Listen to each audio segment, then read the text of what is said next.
Bentornati a questa seconda parte del nostro speciale, la nostra trasmissione dedicata ai paesi di Verona. Avete già visto nella prima parte insieme a Davide Peccantini che oggi parliamo di Villafranca di Verona, quindi ci siamo spostati un po' dalla Valpolicella dalla settimana scorsa, ma allora per andare a parlare in modo più approfondito di alcune strutture architettoniche, alcune anche molto particolari che troveremo appunto, che possiamo trovare a Villafranca, siamo in compagnia e diamo il benvenuto al storico dell'arte e guida turistica Francesco Castioni. Buonasera Francesco. Buonasera a tutte e a tutti e buonasera a te Giorgia. Ciao. Grazie. Allora, dunque, iniziamo subito. Francesco, ti do la parola perché questa sera andremo tra castelli, mura, insomma, molto molto particolare, devo dire. Precisamente, allora, non si può non parlare di Villafranca, o meglio, se parliamo di Villafranca per forza stiamo parlando anche del castello che la rappresenta. Ma prima appunto di parlare di Villafranca volevo fare un velocissimo cappello introduttivo per spiegare chi è la signora Villafranca. Cioè, Villafranca è, come sapete, si chiama Villafranca di Verona proprio perché ci sono moltissime Villafranca in tutta Italia. In realtà è un fenomeno abbastanza comune. Se vi ricordate dalle altre dirette, capitava spesso che nel Medioevo, durante il periodo comunale, la popolazione si andasse al di fuori della città, cioè ci fosse una spinta demografica, ci fossero talmente tanti figli che era importante colonizzare sempre nuove terre. E Villafranca nasce esattamente in questo periodo. È molto bello perché abbiamo l'atto di nascita della città di Villafranca che risale al 9 marzo del 1185, cioè il giorno in cui il Consiglio Comunale di Verona deliberò di costruire appunto una città nelle basse che servisse proprio come, diciamo così, nucleo urbano, come punto d'appoggio nel momento in cui i contadini si stavano espandendo molto nella bassa veronese. Ok, Ecco. già in quel periodo sappiamo dell'esistenza di un fossato, delle piccole palizzate, probabilmente delle strutture difensive, ma poi si evolvono nel castello. Come? Siamo appunto nel periodo comunale, 1200, ma poi con il 1300 arrivano i famosi Della Scala. I Della Scala confermano tutti i privilegi di Villafranca, ma soprattutto Villafranca diventa il punto chiave, il punto di bilanciamento, diciamo così, del serraglio. E infatti il castello di Villafranca, che vediamo così bello, così forte, così ampio effettivamente, se guardate infatti sono delle mura straordinarie, sono veramente molto, molto lunghe, se non ricordo male si parlava di decine e decine di metri di lunghezza. Se ci fate caso, come piazzaforte, cioè come luogo recintato da mura, non ha molti altri paragoni all'interno della provincia di Verona. L'unico che contiene un po' il primato è Soave, ma perché Soave è un intero borgo fortificato. Bene, quindi cosa succede? Verso la fine del 1300 i Della Scala appunto iniziano a pensare a un progetto molto ambizioso, che è il progetto del serraglio, il serraglio veronese. Benissimo. Per chi non lo sapesse, ma faccio ripasso anche per chi lo sa già, il serraglio veronese era un'opera titanica, straordinaria. Era il collegamento tramite mura che andava da Valeggio sul Mincio fino a Gazzo Veronese, avendo appunto a Villafranca di Verona il cardine. Ma cosa serviva questo serraglio? Allora, secondo molti serviva proprio, come la lunga muraglia cinese, a difendere i veronesi contro i mantovani e contro i bresciani.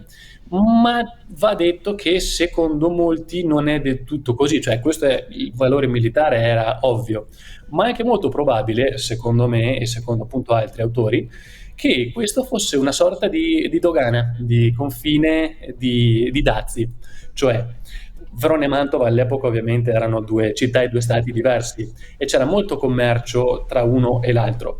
La famosa via Postumia era già una sorta di autostrada che collegava appunto Verona a Mantova. Bene, su questa strada e nei campi tutto intorno, quindi le stradine bianche tutte attorno, c'era un contrabbando fenomenale, per cui merci che andavano e giravano probabilmente appunto senza pagare dazi. Bene, i Della Scala, costruendo questo serraglio, sì, da un certo punto di vista si proteggono dal punto di vista militare e fanno appunto di Villafranca questo grande castello che poteva ospitare fino a 250 cavalieri. Pensate, è importante infatti. Bene, ma questa difesa aveva anche lo scopo appunto di controllare i passaggi economici, perché ovviamente nessuno poteva passare senza pagare il dazio. A chi? Alla signoria veronese, che ne aveva particolare bisogno per la costruzione di altri castelli, di altri serragli e così via. Ah, ecco, allora adesso ha tutto più senso, effettivamente, ha tutto un suo Vero? senso.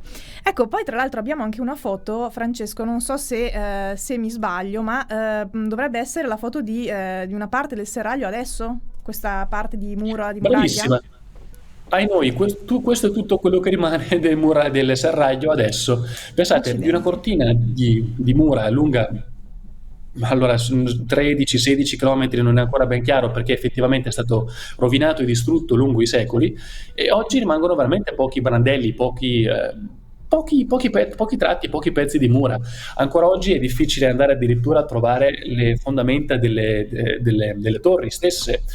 Quello che rimane di più evidente è l'altezza di Gazzo Veronese, dove c'era il castello che concludeva la muraglia. E pensate, ripeto, andava da Valeggio sul Mincio, passava da Villafranca e poi scendeva fino a Gazzo, dove c'erano delle paludi che rendevano inutile la costruzione della prosecuzione del muro. Ah, ecco.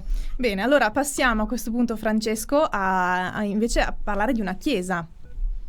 Sì, allora, giustamente chi a casa starà pensando, ok, bello Fra, però capiamoci un attimo, che c'entra un castello con una chiesa?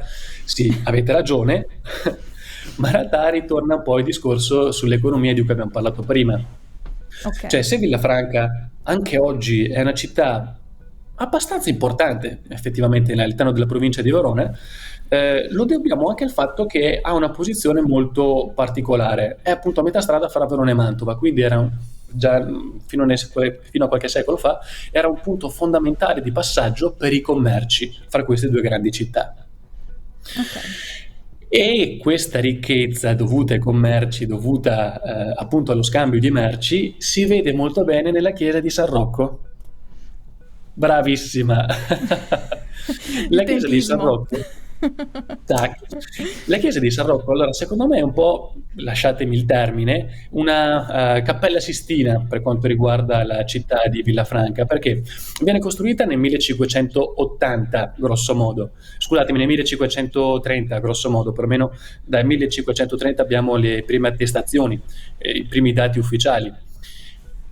Ed è stata costruita come ringraziamento per la fine dell'epidemia di peste che era finita appunto nel 1480. Quindi gli abitanti della città, messi in solido, quindi organizzatisi come comunità, decisero insieme di costruire una chiesetta a ringraziamento del santo che appunto proteggeva contro la peste. L'abbiamo già visti peraltro alcune altre chiese dedicate a San Rocco, come avete visto nella provincia di Verona e anche nella città di Verona. Il tema di San Rocco era molto caro, molto sentito, molto vivo, anche perché non tutti lo sanno, ma a un certo punto la peste, dopo il 1400, diventa endemica a Verona, cioè ogni 4-5 anni arrivava un'ondata di peste, ogni 4-5 anni un'altra ondata, un'altra ondata. Per questo appunto alla fine di ogni ondata arrivava un'altra dedica alla chiesa di San Rocco. E questo dimostra come San Rocco possa essere un grande santo, ma non è un granché come medicina preventiva, ma è un altro paio di maniche. Questo è l'interno della chiesa. L'interno della chiesa è, come diciamo prima, un piccolo grande capolavoro. Non ci lavorano grandissime maestranze, sembra che parliamo come nomi della scuola del Morone, ma è la scuola della scuola probabilmente del Morone.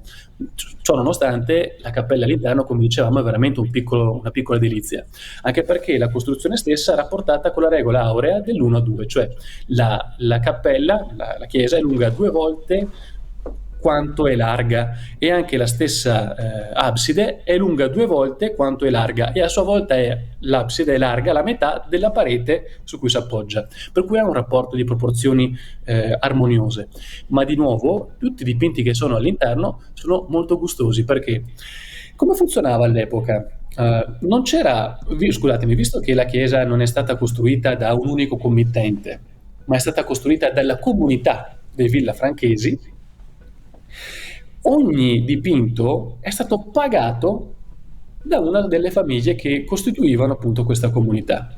Ed ecco perché ancora adesso all'interno della chiesa di San Rocco di Villafranca si trovano un San Rocco, poi una Madonna con un bambino e un San Rocco, poi un altro San Rocco e un altro San Rocco ancora e un altro e un altro e un altro. Ah, Allora, questo era comune nei paesi appunto della provincia che avevano appena passato la peste, perché le famiglie appunto pagavano gli affrescanti, quindi i pittori che appunto decoravano la cappella stessa. E si vede particolarmente bene qui e a San Rocco di Bussolengo. ecco. Per cui, come funzionava quindi all'epoca? C'era questa famiglia di pittori che andava in giro di paese in paese con le proprie arti, quindi con i propri strumenti, con i propri colori, eccetera, eccetera. Dormivano probabilmente anche a casa dei loro committenti e quando il committente chiedeva loro di fare una pittura, pronti, venivano pagati proprio per fare questa decorazione. E indovina un po', quasi tutti quanti erano devoti a San Rocco. E quindi San Rocco da una parte, San Rocco dall'altra, San Rocco di su, San Rocco di giù, sta di fatto che questa famiglia si sposta sempre di nuovo tra Villafranca e Bussolengo. Molto curioso. Vero? Da un altro punto di vista mi piace vedere questo. È bello vedere come alla fine di ogni epidemia rifioriscano le arti. Esattamente come appunto nel 1500 la chiesa di San Rocco viene ridecorata e quindi una serie di pittori trovano lavoro, beh, esattamente come all'epoca accadde questo, spero che anche oggi, mutatis mutandis, una volta che finirà tutta quanta questa situazione, molti altri artisti potranno ricominciare a lavorare. Speriamo davvero che sia così, perché effettivamente è stato un periodo veramente, veramente duro, veramente difficile per il settore della cultura in generale, insomma, artisti, musicisti, insomma, tutto il settore ha sofferto tanto, quindi noi auguriamo a tutti quanti, a tutti i lavoratori della cultura, dello spettacolo, anche insomma, di tornare a vivere, di tornare a lavorare, giustamente come hai detto tu, Francesco. Bene. Facciamo tutti un enorme in bocca al lupo, ovviamente. Certo. Bene, allora Francesco, noi ti ringraziamo per averci portato tra queste bellezze di Villafranca e ci vediamo allora la settimana prossima per parlare di Legnago e quindi con la nostra ultima puntata prima della pausa estiva. Precisamente, non vedo l'ora, già mi sono fiondato sui libri per scoprire, anzi per raccontarvi qualcosa di più legato alla stessa storia di Legnago. Benissimo, grazie ancora Francesco e alla prossima settimana. Grazie a voi e buona serata Giorgia e a tutte e tutti i telespettatori. A presto! Benissimo, allora vi salutiamo anche noi e vi diamo appuntamento allora alla settimana prossima con la nostra ultima puntata, come dicevamo prima della pausa estiva, con i paesi di Verona. Grazie per averci seguito e buona serata.